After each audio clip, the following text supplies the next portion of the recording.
السلام علیکم۔ سچی حقیقت چینل ایک نیو ویڈیو کے ساتھ، جس میں آپ کو ملتی ہے سننے کے لیے ایک سچی حقیقت، سچی داستان۔ لیکن ہمیشہ کی طرح شروع کرنے سے پہلے ایک بات، ہمارے چینل کو سبسکرائب کریں، لائک کریں، شیئر کریں اور بیل لگے ہوئے آئیکن پہ کلک کریں تاکہ ہماری ہر نئی آنے والی ویڈیو کا نوٹیفیکیشن سب سے پہلے پا سکیں۔ خوفناک جامن کا درخت۔ انسان کی زندگی میں کچھ واقعات ایسے ہوتے ہیں جو انسان کی زندگی پر گہرے اثرات اور گہرے نقش چھوڑ جاتے ہیں۔ کچھ واقعات تو ایسے ہوتے ہیں جن کو سن کر لوگ مشکل سے ہی یقین کرتے ہیں، مگر ایسے واقعات سچے ہوتے ہیں۔ ایک ایسا ہی واقعہ سنے جو کہ ہمارے دوستوں کے ساتھ پیش آیا۔ یہ بات کافی پرانی ہے، جب ہم سب دوست شام کو گراؤنڈ سے واپس آ کر اپنے محلے میں جمع ہو جاتے تو خوب محفل لگاتے۔ ایک دن ہم رات کا کھانا کھا کر گھر سے باہر نکلے تو دوستوں نے بولا، آج جمعرات ہے اور آج جن بھوت اور چڑیلوں کا دن ہے۔ میں جن بھوتوں پر یقین تو رکھتا تھا، پر کبھی ان سے آمنا سامنا نہیں ہوا، تو میں اس کی بات سن کر ہنس دیا۔ اس نے میری طرف غصے سے دیکھا اور بولا، یہ جو گاؤں سے باہر کھیتوں میں جامن کا درخت ہے، اس پہ آج جن بھوت آئیں گے۔ اگر نہیں یقین تو تم سب میرے ساتھ جا کر دیکھ لو۔ ہم سب نے حامی بھر دی اور اس کے ساتھ چلنے کو تیار ہو گئے۔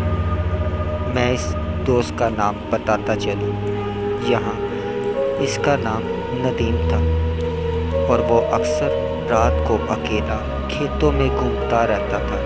اس لیے اس پر کچھ دوستوں نے یقین بھی کر لیا تھا، پر ہم نے یقین نہیں کیا۔ ہم 5 دوست تھے، جس کے نام تھے عابد، ناصر، ساجد، مدثر اور ندیم۔ جیسے ہی عشاء کی اذان ہوئی، ہم نکل پڑے اس کے ساتھ کھیتوں میں جن بھوت دیکھنے۔ رات کافی گہری ہوئی چلی جا رہی تھی تو ڈر بھی لگ رہا تھا۔ ابھی ہمیں چلتے ہوئے 10-15 منٹ ہی گزرے تھے۔ ایک کھیت سے بکری کے چھوٹے بچے کے بولنے کی آواز آئی۔ عابد نے بولا، رکو، یہاں پاس سے کسی جانور کی آواز آ رہی ہے۔ سب رک گئے اور خاموشی سے آواز سننے کا انتظار کرنے لگے کہ کس طرف سے یہ آواز آ رہی ہے۔ ابھی تھوڑی دیر ہی گزری تھی کہ بکری کے بچے کی آواز دوبارہ سنائی دی۔ ندیم نے فوراً بولا، آواز اس طرف سے آ رہی ہے جو 2-4 کھیت چھوڑ کے ہی برسن کا کھیت تھا۔ آواز وہاں سے آ رہی تھی۔ سردیوں کے دن تھے اور ان دنوں میں برسن عام ہوتا ہے۔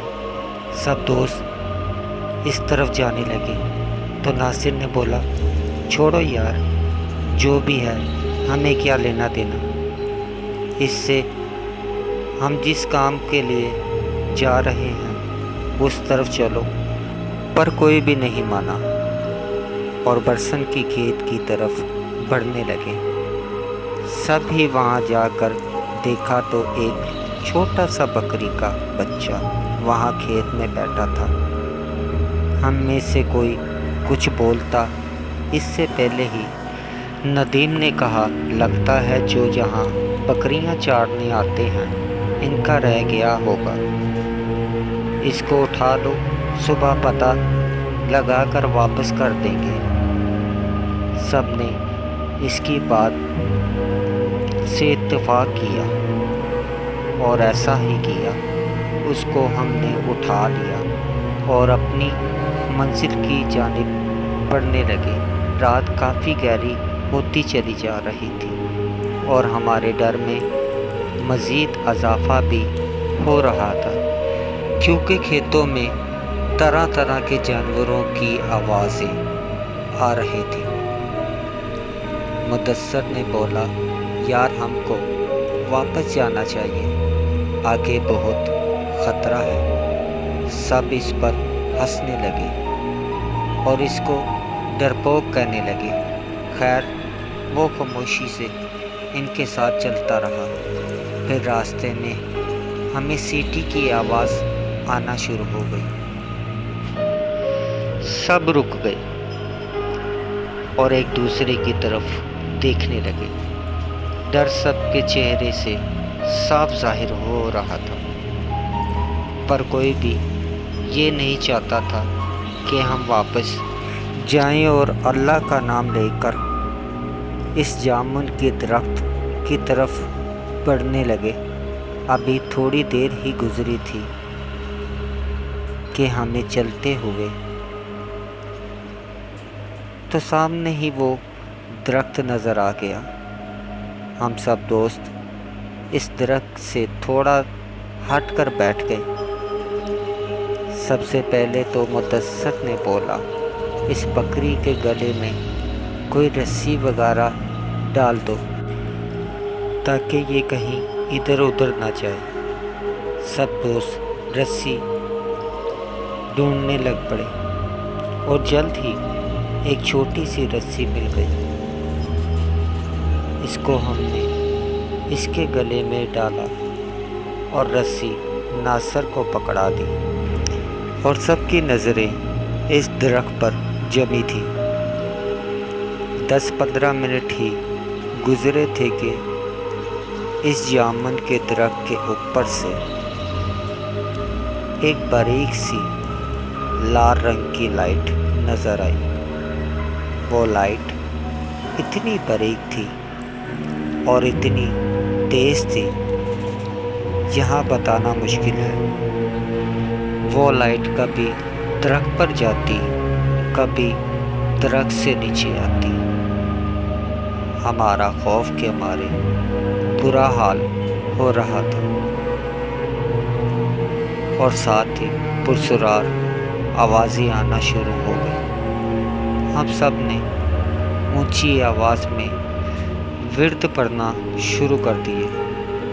کچھ دوست تو وہاں سے بھاگنے کے لیے تیار تھے۔ ہم سب نے روک رکھا تھا ان کو۔ پھر سب نے ہی محسوس کیا کہ لائٹ اب ہماری طرف بڑھ رہی ہے۔ جب سب نے یہ منظر دیکھا تو وہاں سے بھاگنے میں ہی بہتری سمجھی،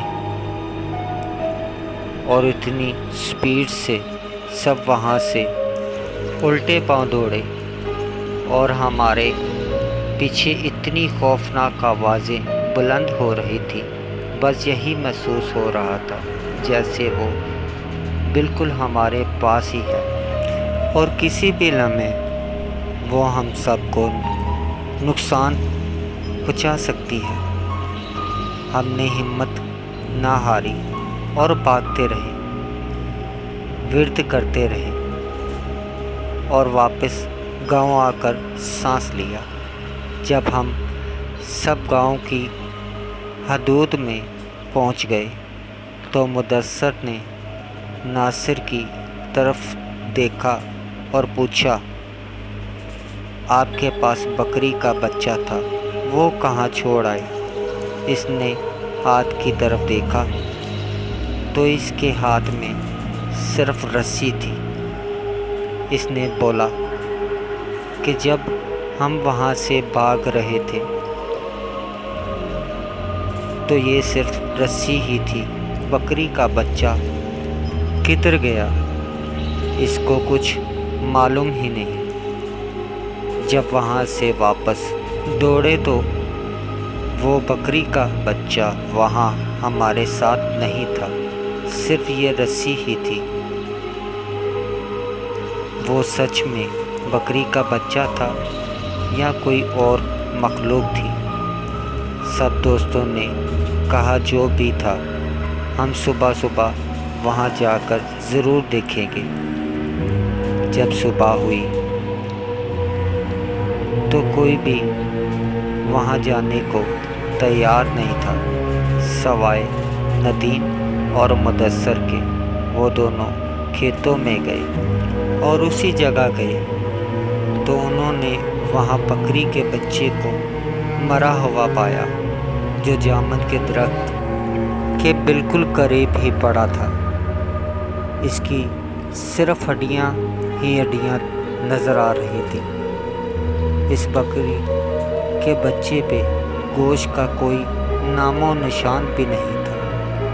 وہ دونوں سمجھ چکے تھے رات کو جو کچھ بھی ہوا وہ ان کا وہم نہیں تھا۔ اس درخت پر واقعی کچھ ایسا تھا جو ندیم نے بولا تھا۔ اس کے بعد وہ واپس آ گئے اور کبھی بھی رات کے ٹائم باہر گھومنے سے توبہ کر لی۔